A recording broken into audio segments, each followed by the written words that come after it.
Xo'p, keyingi masalamiz juda chalg'ituvchi masala edi. Ko'pchilik bir 40% odam javob belgilagan.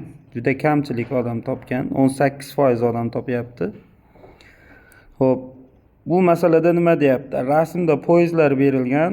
Poyezdlarda Oysha hamda Ali quyidagicha rasmda ko'rsatilgan holatda harakatlanmoqda deyapti. Ali Oyshani qanday tezlik bilan ko'radi deyapti. Xo'p, birinchi bo'lib Ali bilan Oyshani yerga nisbatan tezliklarini topib olaylik. Ali o'ng tomonga harakatlanyapti, poyezdi ham o'ng tomonga harakatlanyapti. Ikkalasi bitta yo'nalishda bo'lganligi uchun 8 ga 3 qo'shilib Ali o'ng tomonga 11 tezlik bilan ketyapti desak bo'ladi, yerga nisbatan.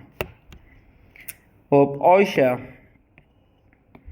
poyezdi o'ng tomonga qarab ketyapti, lekin Oysha chap tomonga qarab ketyapti.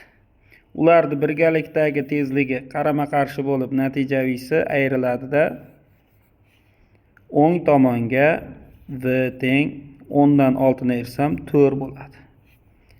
Demak, Ali Oyshaga qarab harakatlanyapti, o'ng tomonga, Oysha Alidan 4 tezlik bilan o'ng tomonga uzoqlashyapti.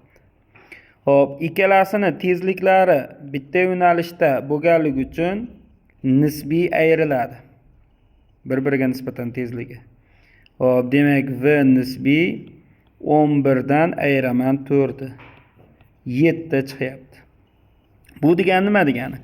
Alining tezligi Oyshaning tezligidan, ya'ni Oyshaga nisbatan yaqinlashib kelganligi uchun Ali go'yoki Oyshani o'ziga qarab harakatlangandek ko'radi. Bu degani Oysha Aliga qarab harakatlanadi. Ya'ni Ali g'arb tomonda bo'lganligi uchun Oysha g'arb tomonga qarab 7 tezlik bilan harakatlanadi. G'arbga 7. Ko'pchilik sharqqa 7 deb qo'yganda, yo'q. Ali bilan Oysha orasidagi masofa qisqaryapti. Ya'ni Ali go'yoki tinch turibdi. Oysha 7 bilan g'arb tomonga qarab kelayotgandek ko'rinadi.